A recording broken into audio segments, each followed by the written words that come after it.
Now we see on floor Ana Manso, one of the few Spanish gymnasts to hit the world scene in the last few years. And up on the asymmetric bars, Ma Yen-hong's score just come up, 9.9. She's pushing up towards those top 3 places too, so it's getting very tight up there. This little girl is extremely powerful on the tumbles. Front somersault, Arab spring, flick, double twisting back somersault, and opening tumble.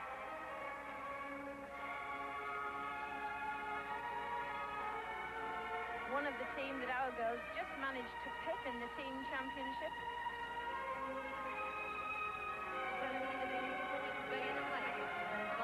Anna has just, at the moment, in the lead of Mandy Gorno, our British girl, so we'll see if Mandy can perhaps recoup a few marks and overtake the Spanish Anna.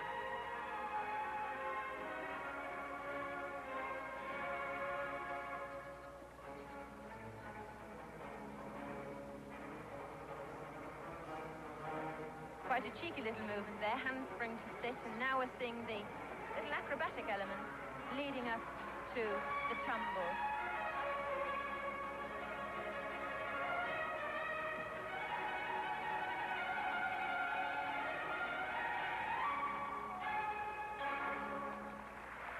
Ana Manso from Spain on the floor. Again, not in contention, but vital for these girls and for their countries that they improve their rankings, because it tends to create interest in the sport in that country if one girl moves up the world rankings, and from that they get more people into the sport and it can improve the standard overall.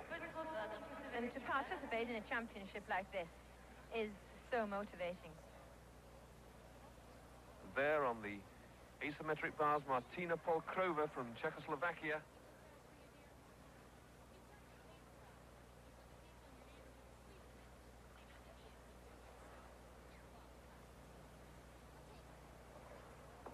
Shoot front somersault to finish. Polkrova 14th when she came into this competition. Monica, the Czechs really came in with an elegant group of girl gymnasts on this occasion, didn't they? Oh, yes, and they've got a fantastic history. With somebody like Vera Cieslaska in their history, we've got to expect great things from the Czechoslovakians, and they're very high. There we see a tumble drop, which is a somersault from the top bar to the bottom bar, and a half twist into the upstart.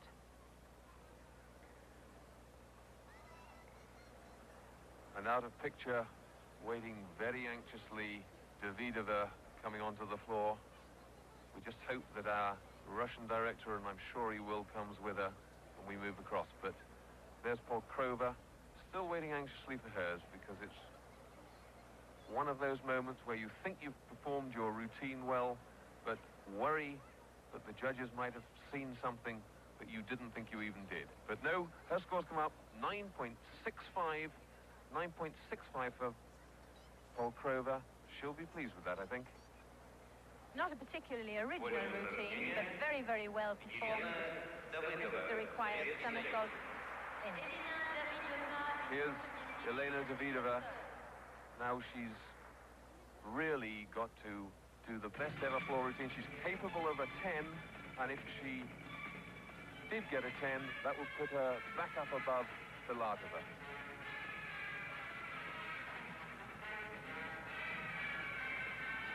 She hit the one she missed in warm-up, and so she's really going to allow this to turn her on and give her everything for this performance.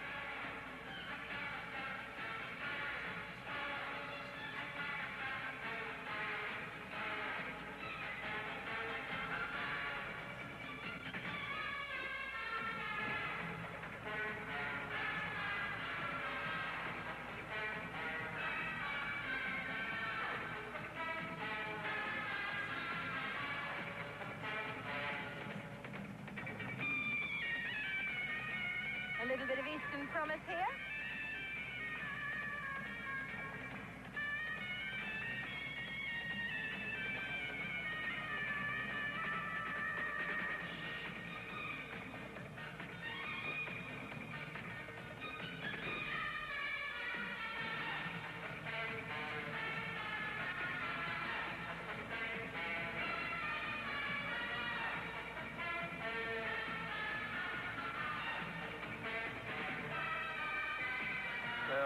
beautifully landed double twist to finish the tumbling parts. Take that, she says. I'm not finished yet. Now that's the routine that she scored a perfect 10 on in one of her routines during the Olympics. Can she do it again? If she can, she's right back in contention. Personally, I don't think she can. She missed out the most difficult tumble in her first run, her Arabian 1 3/4, and she altered the whole routine around. That, in actual fact, was a changed routine from what we saw in the first round. So I think she'll be hoping too high for a very, very high mark, because we know it isn't as good as she can do. Well, let me just confirm that at the halfway stage in the women's all-round competition, the position is this. Olga Bishirova leads on 58.5. Maria Filatova is second on 58.425. Yelena Davidova, the Olympic champion, third, 58.275. It's a Russian 1, 2, and 3. Of course, Bishirova, the leader of the competition at the moment. She's got a delightful floor exercise. If she performs it perfectly, she's well capable of scoring the perfect mark.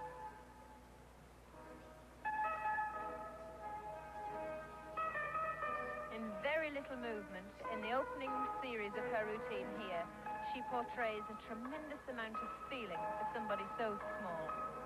Now watch this first tumble run. Just watch it.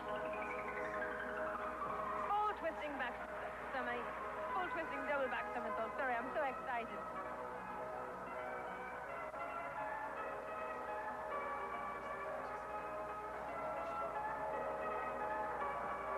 Now the second tumbling run. 1.5 somersault there, and then a full twist on the end.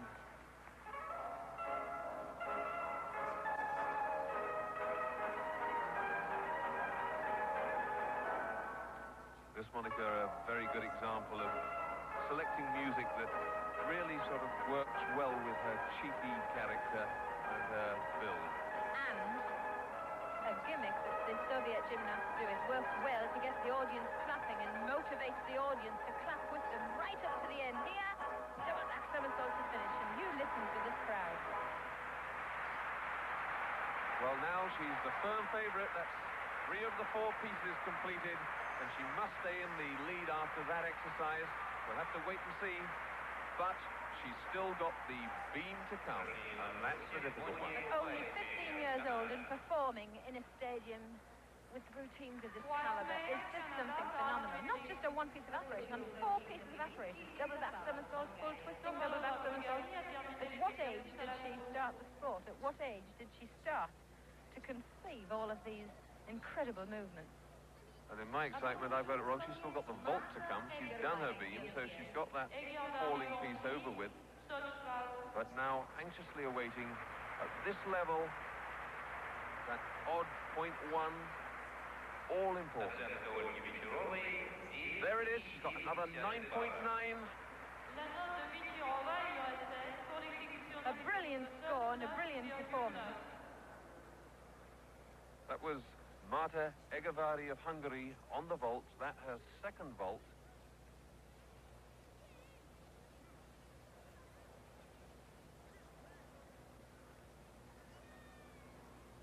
Not very well executed.